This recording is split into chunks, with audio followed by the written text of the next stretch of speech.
No hands. You let them talk. You let them talk. Then they come up to me. Come up to me and talk. Don't stand over here. You give me a headache all day, and then you wreck us over at turn 2. You wrecked us. That's the second time today. Today. You were sorry. You would have walked over and talked to me instead of standing right here by your race truck. I want to call you back to the race. I don't want something to happen. I don't want to start problems. So if I want to start problems, I don't want to down.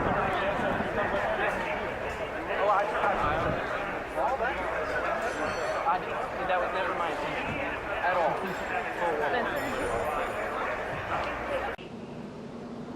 You can see Custer just couldn't get the car turned to the bottom. Maybe loose in, Kevin. Yeah, sometimes when they get loose in, or they, you get on a splitter and you just can't get the thing to turn, or you don't want to turn the thing because you feel like it might spin out that you don't really want to see. That's kind of Saturday night stuff there. It's racing, stuff happens. Austin Dillon to the garage, done for the day, and NASCAR has requested to see both he and crew chief Justin Alexander after the race. 130 miles an hour as they enter turn 3, and bumper goes to the back of the 11 again. Way up the racetrack. Oh, into the wall goes the 11. The 24.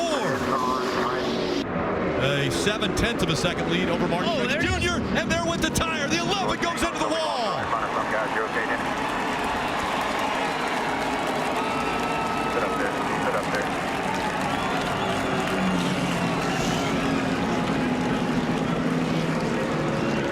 I mean, each person has their own opinion of how they do things, and it just proves to the people that thought I was a bad guy that he would do the exact same thing under the same circumstances. So I mean, it's part of racing. It's I got into him, and he chose to retaliate, and so I'm in the garage, and that's the way it is. Not really. No, I won't, but we'll do the best we can to go out there and win Homestead, and make sure our competition doesn't.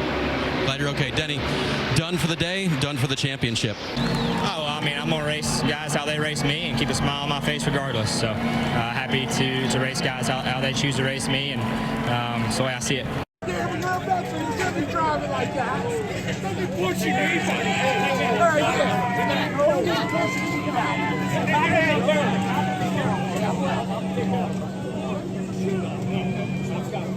Dirty dog. A dirty veteran. Learn how to drive. Flag. There were a few other dust-ups along the way, including this one between driver 21 Ryan Blaney and driver 4 Kevin Harvick. They were just not playing nicely.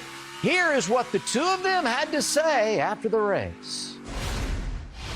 Can't park it at Martinsville and not get hit, so he was in the way most of the day, and was really hard car to pass, and I couldn't wait anymore. I had to start using the bumper, and then he started cheap shotting me. So I don't mind racing hard, just don't like the cheap shots. We just talked how our race was, and what we could do to avoid that next time. So the last handful of restarts were just pandemonium. It was pretty ridiculous. Everyone wrecking each other and running into each other, and I thought we were going to make it through the last one, and we just kind of got caught up off of 4 and all their stuff. So at least we salvaged a decent day, and obviously the day we wanted, a lot of cars got tore up, but go on to Texas and see what we have. We're seeing the red flag. Way off top right of your screen. Yeah. That has the look of a couple guys racing into the corner. I don't know what could have happened, but it looked like they were just both coming into the turn, and around goes Gase. You can see backs into the wall and hits with the left side. Yeah, Spencer Gallagher just was trying to get high to get away from Joey Gase in the 52. Sit tight, sit tight, sit tight. He just stopped going into 3. What is he thinking? Unbelievable. I'm sorry, guys. It's repairable or not? I'm going to go with unload. The outside of Harvick. Junior gets away. Newman with a run at Gordon for second into turn 3. He drives on the inside. Gordon has no choice but give him room. Whoa, Harvick runs Casey Kane way up the racetrack. White flag, final lap at Phoenix. And Junior's loving this. He's looking in the mirror going, whoopee. Got us a little altercation at the pit entry. That's Kevin Harvick and Casey Kane.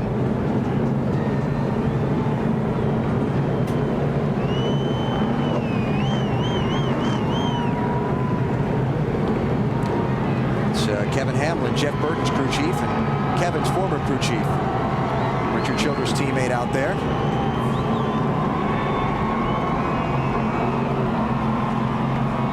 Those guys were going pretty hard at it there last lap.